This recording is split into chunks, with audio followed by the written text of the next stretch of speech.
Yo, what's good all? Welcome back to the channel. I want to start off by saying thank you very much for the support that you showed in my previous video. It actually banged and got me lots of views and likes and subs and stuff like that, so appreciate it, guys. If you like this video as well, please do not forget to drop a like and sub to the channel. I am making many more random football videos where I talk about controversial talking points, the ups and downs in football and so on. So in this video we are going to be looking at who is the best captain in the Premier League. We're not talking about the best player, we are talking about the best captain. So there is some criteria that these players will need to sort of adhere by, and you don't just get nominated for best captain because you're playing good or whatever. So I'm going to go over the criteria. I've just got my laptop next to me here where I'm going to be reading off because I don't remember all of the captains from each team. So to be eligible for the best captain in the Premier League, the player will need to have played over 35 games in at least one of the last 3 seasons in the Premier League.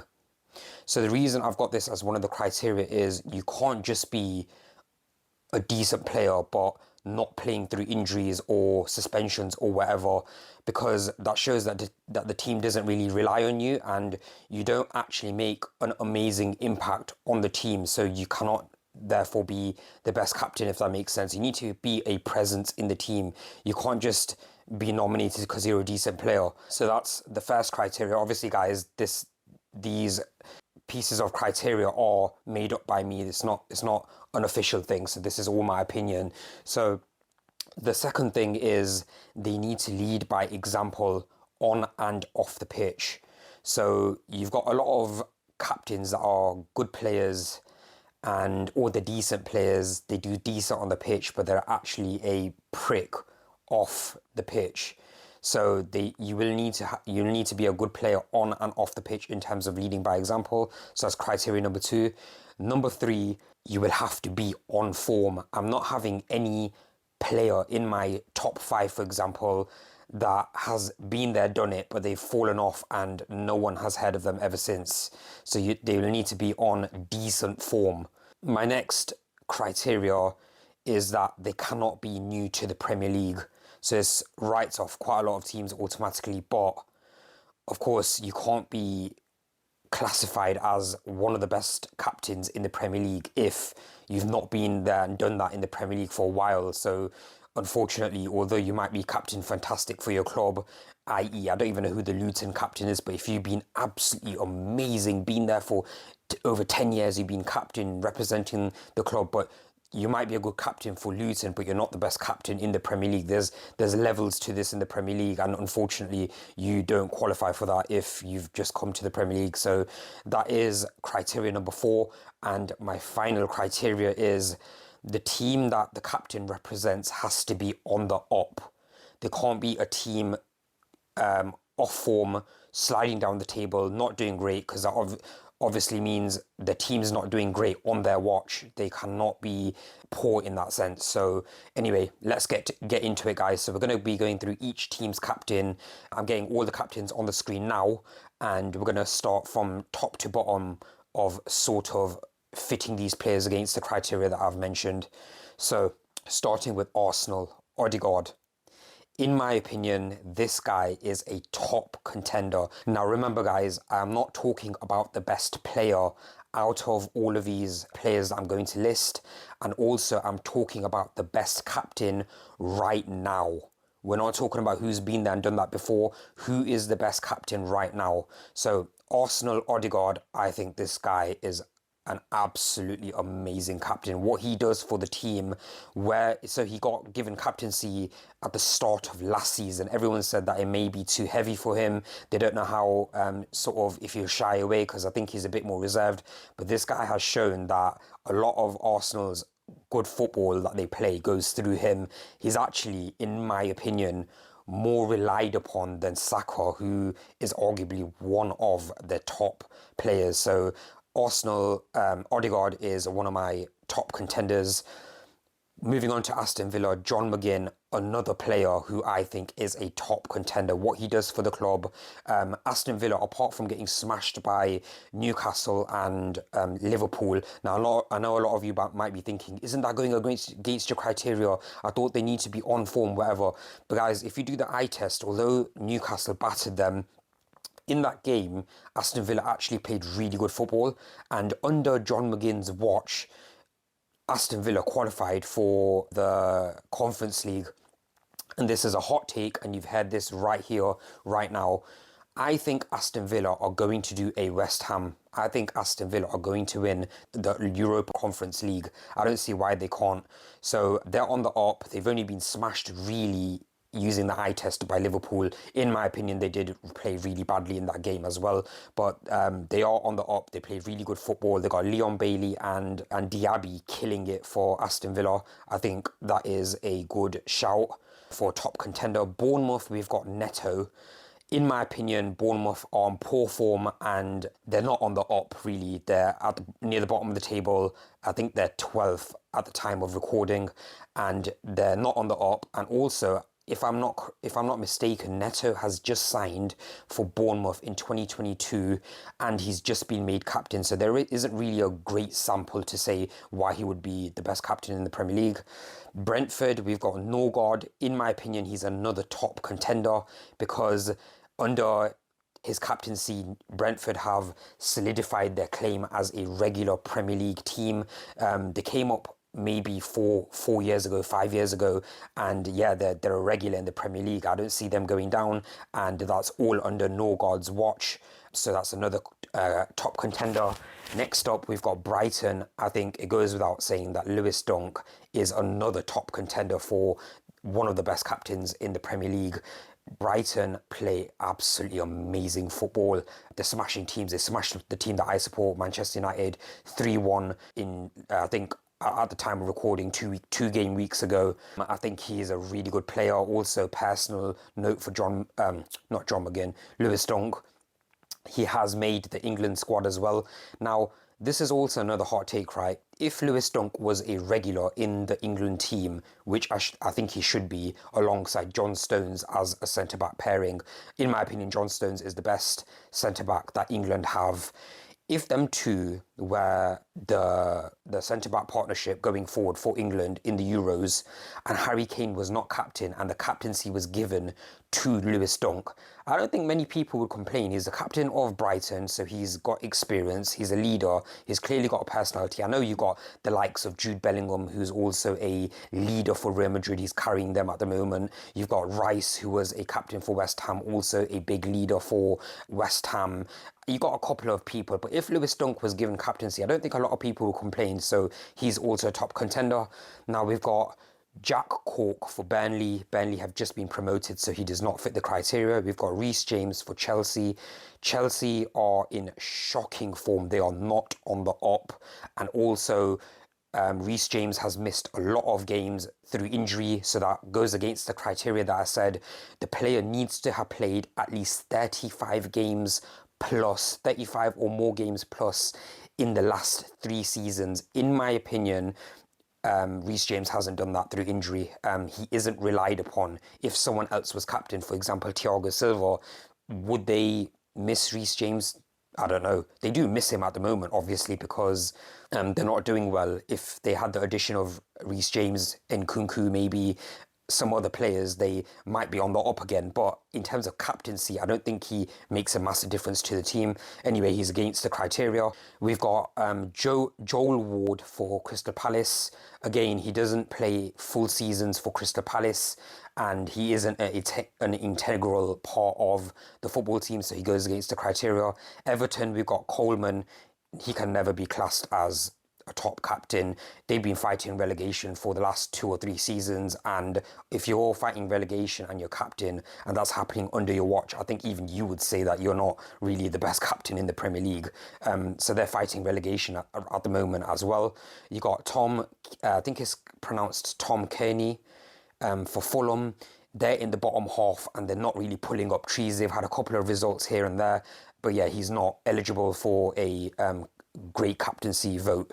We've got Virgil van Dijk for Liverpool. Now, in the past, I would have said Virgil van Dijk would make an amazing captain, but I think even by Virgil van Dijk's standards, he would say he is on poor form, very, very poor form. And that's not just to do with the red card, and that's not because I'm a Manchester United fan. I'm not rating him as a player. I'm talking about strictly captaincy. Is he leading by example? I don't think he is, and that's simply because his standards have dropped compared to what his standards were when he was on form. So he's not leading by example. Next up, we got Tom Lockyer for Luton.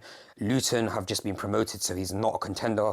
Now, next up, we've got Kyle Walker for Man City. And I know Kyle Walker has just been nominated as captain through his teammates, and it was Kevin De Bruyne. But Kyle Walker has just won the treble. Although he's had a mistake this season already where he backheeled the ball to try and keep it on or something, and it led to a goal. I think they still won the game because obviously Man City have a perfect record. He is having a solid season. He's relied upon. He is their number one right back. He makes the team sheet every single week. And last year he won the treble, and also he was an integral part to their treble. I know the goal machine Haaland has been banging in goals left, right and centre. But you have to consider, this guy kept Vinicius Jr. in the Champions League and Mbappe quiet. Factual, very factual. He kept them quiet, so he's a top contender. Next up, we got Bruno Fernandes for Manchester United. Although he does a lot for Manchester United are on poor form, and also Bruno Fernandes is on poor form, so he doesn't make the cut. Newcastle, we've got Trippier. Although he's an amazing player for Newcastle, set pieces, chips in goals, assists, all of that, they are not in form at all. I think they've only won 2 out of the last 5 games in the Premier League. Now, Manchester United have a similar record as Newcastle in those terms, but you know, no one talks about Newcastle the way that they talk about Manchester United. So you have to be consistent here and say that they are not on top form. Also, the assists and stuff have sort of dried out from Trippier, so he's personally not on the form that he was by his standards anyway. Although he is a good captain in terms of, you know, he's come from the school of Atletico Madrid, and, you know, having a manager that's sort of in Simeone where he's drilled really well, he's got principles, he's fit, he gets about the pitch, he's a good leader, that sort of stuff, but he doesn't meet the criteria. You have to be consistent here, and he's not on form. Nottingham Forest, although they've been in the Premier League for a while, they're on poor form, and they're towards the bottom of the league, and they're not on the up. So Sheffield United, we've got John Egan, they've just been promoted as well. And then we've got, this is an interesting one, Son for Spurs. Now, although Son has had good games for Spurs this season, the sample of games, so I had him as a semi-top contender, but the sample of games that he's performed in well this season, and he was missing last season, doesn't qualify him as a top captain.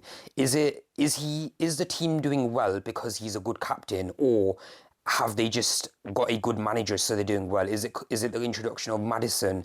Is it because, you know, their midfield's doing really well? I can't say that we can put their performances down to Heung-min Son, but you can contribute him to their performances, but he's exempt from it because he hasn't been captain for a big enough sample. Maybe towards the end of the season, if we did this again, we could say, you know what, right now he is actually one of the best captains, but you can't say that with his sample of games.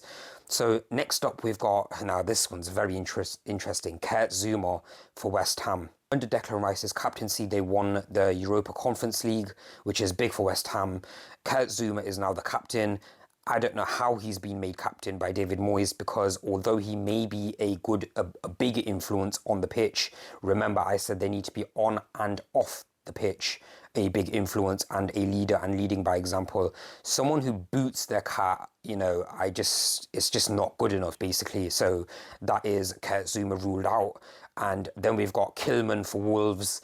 There's a lot of, you know, talk about Kilman. I think he was linked to Barcelona. He was attributed to a lot of Wolves' good performances, but the facts are that Wolves are on poor form. They're 16th, and he is a presence in the team in terms of him being selected quite often. And that can't happen under his watch. He is exempt. So guys, I've gone over all of my reasonings, and what I'm going to do is sort of highlight them all and display them on the screen for you now, and it will show that there are 5 contenders at the end of this that are named for best captains in the Premier League, and that is Odegaard for Arsenal, John McGinn for Aston Villa, Norgard for Brentford, we've got Lewis Dunk for Brighton, and we've got Kyle Walker for Man City. So now if you're ranking these in top 5 order, I can eliminate 2 of them quite easily. And unfortunately, the first one is going to have to be Norgard for Brentford, and this is simply because they have won 1 game this entire season. 1 game this entire season, and that was game week 2. They've drawn all the rest of them, and they ended up winning on penalties in the EFL Cup against Bristol or something like that. But they are not technically on the up. I think they sit 11th as well. I think I said the team needs to be either in the top half of the table or on the up, and quite frankly, they're not in amazing form. So he is in 5th spot. Next up, I'm going to have to eliminate and put into 4th spot Lewis Dunk. Now you might be thinking, Brighton are playing amazing football, they're on the up, what are you talking about? He's a good example on and off the pitch, he's selected by Southgate. But guys, check this stat out, yeah? And I found this all by myself. Brighton have conceded in every single game week from this season and last season all the way to May. All the way up till May last season, they have conceded in every single game without failure, including club friendlies apart from 1 friendly. So they've conceded all the way up till May in every single game apart from 1 friendly. Now, when you're a defender, you have to iron that out. They outscore teams, yes, they're amazing in attack, but when you see the flip side of it, they're conceding a lot of goals. They even conceded against Manchester United, who are absolutely dog shit against them. They cannot be conceding so many goals, and that's under Lewis Dunk's watch. So he is in 4th spot. Now it gets very interesting. We're left with Odegaard from Arsenal. We're left with John McGinn from Villa, and then we're left with Man City's Kyle Walker. In 3rd spot, I'm going to have to go with John McGinn. Now, I did mention before that, you know, they've got battered by Newcastle and they've also got battered by Liverpool, but the Newcastle one was actually a good watch. They did play decent football, but they got battered. But still, that is under John McGinn's watch, and they're not exactly... They're flying in terms of attack. Diaby and Leon Bailey are killing it, but under your watch you cannot get battered like that. So that's 5 games played and 2 of them were absolutely batterings in terms of scoreline. But you can't lose like that. You can't get battered even when you're not playing great. You have to keep the game close. It has to be close. It has to be somewhat competitive. And unfortunately, in terms of scoreline, in those games, they were not competitive. Now, that sounds like I'm sort of contradicting myself, but compared to the other 5 captains that I had in the top 5, he's not better than Odegaard in terms of captaincy. For what does he bring as a captain for the club? He's not as good as the influence Odegaard has on Arsenal and Kyle Walker has on Man City, but he is better than Norgard from Brentford and Lewis Dunk from Brighton. So we're into the top 2. I don't know why I did that. I should do that. Odegaard, in my opinion, has just been absolutely slick for Arsenal. Everything is going through this guy. When they win, he plays such an integral part. He's more of an influence than Saka is at the moment. So we're not talking about the better player, guys, and what they've achieved. We're talking about who is the better captain. Does Odegaard have a better influence on Arsenal's team than Kyle Walker does on Man City's team? In my opinion, yes, he does. Why? Without Kyle Walker in Man City's team, do they still win games and do they still outscore the opposition? Yes. Quite frankly, yes. If you took out Kyle Walker and you played Akanji right back, Ake right back, they got that Gomez guy who plays left back, but if you played him right back and played someone else left back, they've got Diaz, they've got I think I said Ake. They've got about 5 world-class players. And if you played either of them, any of them, in most games this season, instead of Kyle Walker, I still think they absolutely thrash teams and they don't concede that many goals. Now, I know he's an influence in other competitions such as the Champions League. He keeps quick players, like he could keep Leao, Rafael Leao, who in my opinion is one of the best right wingers in the world. He could keep Vinicius Junior quiet. He could keep Mbappe quiet. Keep naming right wingers. He'll make them quiet. He'll just keep them frozen in matches. So he's an influence, but is he a bigger influence than if Odegaard wasn't playing for Arsenal? In my opinion, no. He's not. If Odegaard does not play for Arsenal, I think they suffer massively. I think we've seen that last season when in some cup ties, Fabio Vieira played instead of Odegaard, and it was very, very visible. So guys, I'm going to have to put Kyle Walker at second, although he's won the treble. That wasn't under his watch though, as captain.